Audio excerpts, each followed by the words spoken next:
Discernment 103. From the previous video, this one is the no card. Self-proclaimed prophets, but yeah, they know it all. Not everyone needs tarot cards to create a fabricated story. The method may be different, but the point is, it's a fabricated story. Aim to slander and defame someone's character. You see, no one needs to or has the right to narrate your story. If someone is narrating your story for you, then that's a form of exploitation if they're even trying to make a profit out of it. You see, people with narcissism doesn't see and know this boundary. So if you're talking about what happened and that I'm the villain in your story, in your platform, then you must likely be a narcissist who's entitled to use my story to make money. If it's not your story and that you're not involved in that story, then don't talk about it, right? It's that simple in life. But I guess in this case, it's not that you're not involved. It is because you are too involved. But you want to control the narrative that I was the villain. So what often goes unnoticed is how these individuals are desperately attempting to control the narrative. And I experienced this in this attack where the perpetrators position themselves as victims while portraying me as the antagonist. So they told all sorts of stories where parts of the story may contain some truth, but the roles are flipped. That makes that a lie. To confuse people about who is actually responsible. This creates the bullying, the scapegoating, and the manipulation. So let's talk about this influencer who's trying to heavily influence all of you. That's her job, right? As an influencer. In one of her videos, she said, "Oh, they thought you were an easy mark." Understand that in this assassination, they uses intentional words to trigger the target as a means of scapegoating, covert persecution, and overall harassment to the target. And in my gang stalking case, they were using codes such as lol, boom, checkmate, perfect. And these words are words that they use to spread the lie about me, trigger, just covert persecution.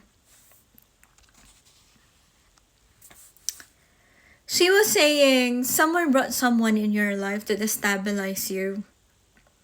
They thought you will be the easiest mark because of how unconditionally loving you are and naive you are. And that the true definition of strength is vulnerability while you give them an honest chance. So the minute you walk away, they tell everyone that you were unhinged, out of control, needing to be supervised at all times. As far as filing police reports, paying people to be false witnesses, filing false CPS cases, all in an attempt to isolate you so that you don't have anyone in your life that you can run back to besides them. And when you look at what's in this video, it says, they actually believe it was okay to stabilize the home life of children for money. And they claim you're the problem. So obviously, she's talking about a couple in a relationship where she was portraying the other person as toxic.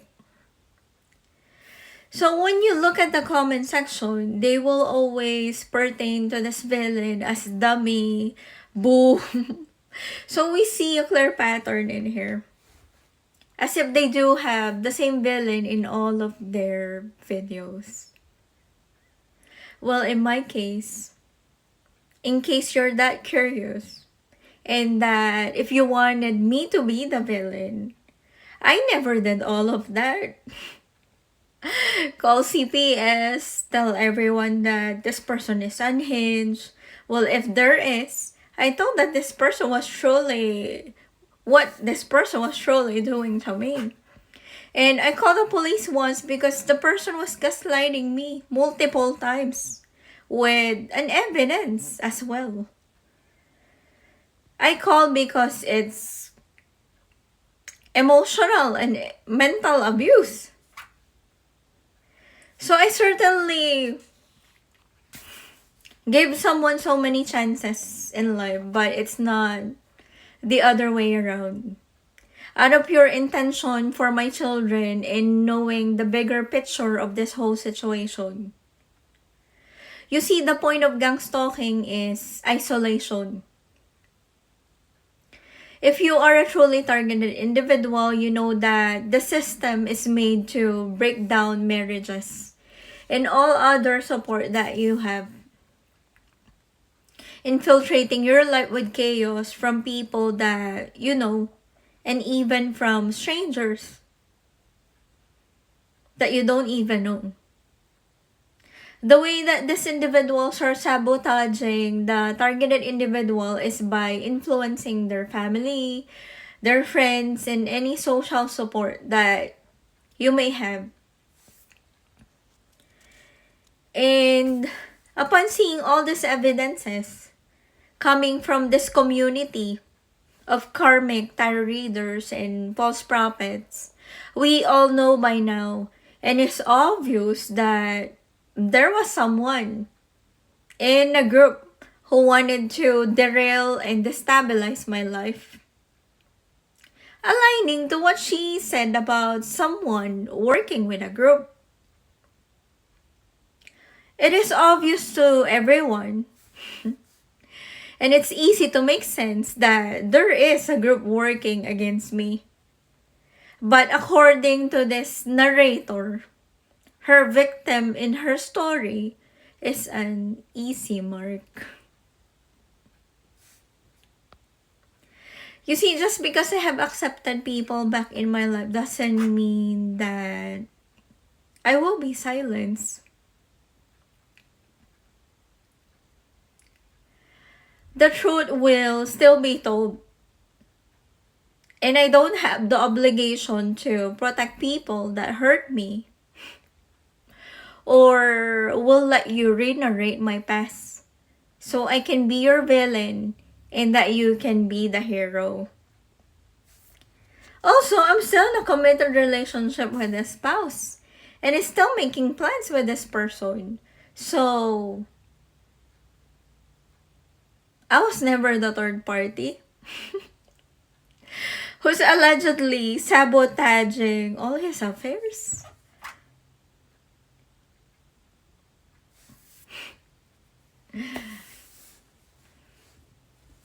Like a real third party who seems like is trying to portray me to be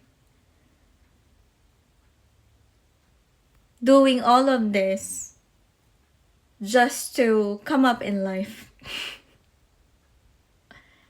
I'm not a side piece, and I don't have a side piece. And considering that I was the villain of this cloud chaser, let's say, who will do anything for likes and YouTube money. So after this influencer has repeatedly push misleading narratives about situations she's never involved in. She made a statement suggesting that She's being humiliated by someone whom she's trying to help. Because when someone speaks up, according to her, that person reveals their lack of intellect and emotional intelligence, while trying to frame herself as an empowered empath versus a narcissist. Obvious enough, she has a perceived intellectual elitism while covertly trying to silence someone with what she perceives had less intellect than hers and calls herself empath. We all know that when we are dealing with psychopaths, every reaction that we give them, they will flip it and use it against you. So when she's playing the victim, that she's being humiliated because she's being exposed of her lies, understand the exposure of manipulation and exposure of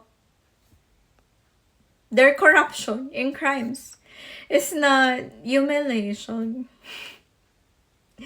Humiliation ritual is what they were doing to their supposed villain, which is their target, trying to make fun of her intellect, belittling her intellect, assassinating her character, in hopes that she'll shut up. Well, guess what? Your perceived intellectual elitism must know these fundamental principles. You see, intelligence does not determine who has the right to speak. Everyone has a voice. Then I let you all dumb criminals speak? Being smart doesn't give you any moral authority. Smart people can be wrong. And being less articulate than you because you're an English native doesn't make you smarter or truthful. When you're trying to help someone, you don't try to belittle them. But I remember that covert narcissism loves to portray themselves as superior and helping when it's predating. So where do you belong? Or you're just confused? The empowered empath or the narcissist? So when I say, you all are dumb criminals, at least, I'm not trying to portray myself as helping you. I want you all to go to jail. Because criminals belong there. So one of the commenters even stated, you could only know these details if you were involved. You talk way too much. And that's how you will all get caught up. And this raises a valid concern. And this does make sense, right? When someone provides highly specific details about situations they were not directly involved in, it is a red flag. In many cases, people may share partial truths but shift responsibility onto a target to avoid accountability. You see, being articulate or detailed does not automatically make someone credible, especially if those details are used while simultaneously playing the victim and assigning blame to someone else. And looking at the comment section, there also appears to be a group reinforcement where multiple commentators echo similar sentiments, sometimes using sarcasm or lol. This kind of environment can feel like coordinated bullying, especially when the same narrative is repeatedly reinforced. And you know what else? She just made another video saying that someone is all talk while you're all about action. But interestingly, one of her own commenters said that you talk way too much. There's an obvious contradiction, right? Because she's the one talking way too much. And yes, I'm about action. And that's exactly why I'm speaking about this. Addressing what I see as corruption and manipulation. Because speaking up is action and not all talk. Holding people accountable is action, and defending yourself is action. Everything I have in my life right now, I work hard for it. In fact, I had to work even harder, often putting in double the effort because of the obstacles and hindrances I have experienced along the way. So when I speak, it's not empty talk. It comes from lived experience, resilience, and the work I've put in to overcome challenges and build what I have today.